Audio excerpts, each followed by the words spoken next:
This is Leandro from Plant-Based 3D Brazil, and we have breaking news here with Nassim, my friend Nassim. Finally, we have huge and good news for plant-based activists in the world. Please, Nassim, tell me what's your organization and the good news you have for us.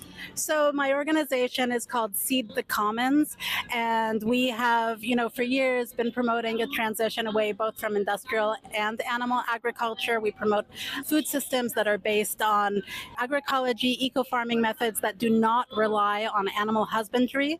You can call different approaches, veganic farming. That's one way to term it.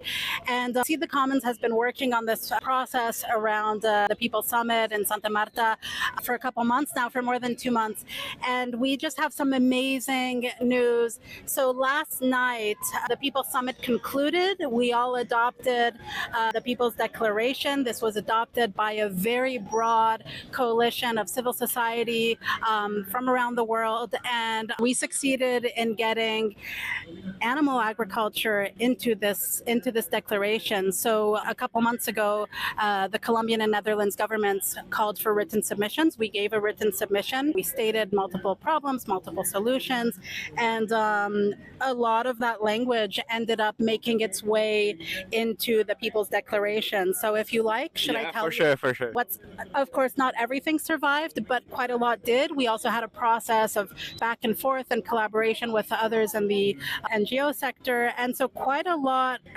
survived. So livestock is named, first of all, we got methane to be mentioned. And secondly, livestock is named as the single largest anthropogenic methane source. This is a big deal in these spaces. This is not something that normally people talk about very much.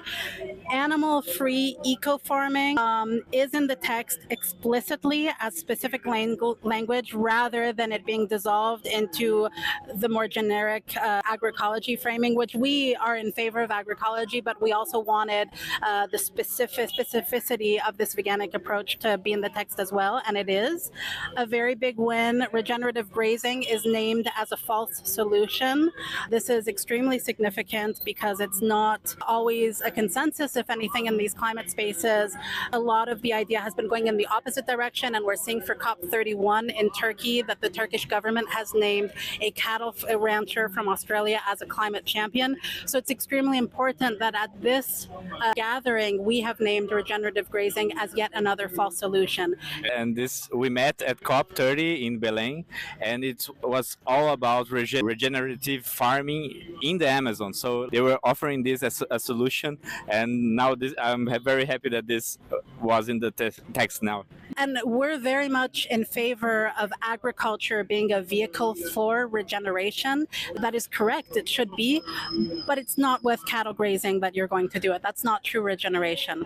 And so linked to those points, we also got that this approach of moving away from grazing and moving towards more plant-based models can liberate land for rewilding and ecosystem restoration. So that's, a more valid approach to land restoration and regeneration. And industrial animal agriculture is included specifically in the phase out and subsidy demands. So these are a number of really key points of our text that survived in the People's Declaration, and I really can't overstate how significant this is in a climate, in the context of a climate discussion, because so much of the conversation has been either avoiding these topics or moving in the opposite direction. Perfect. Thank you very much, Nassim. Huge news, good news for us, and keep watching.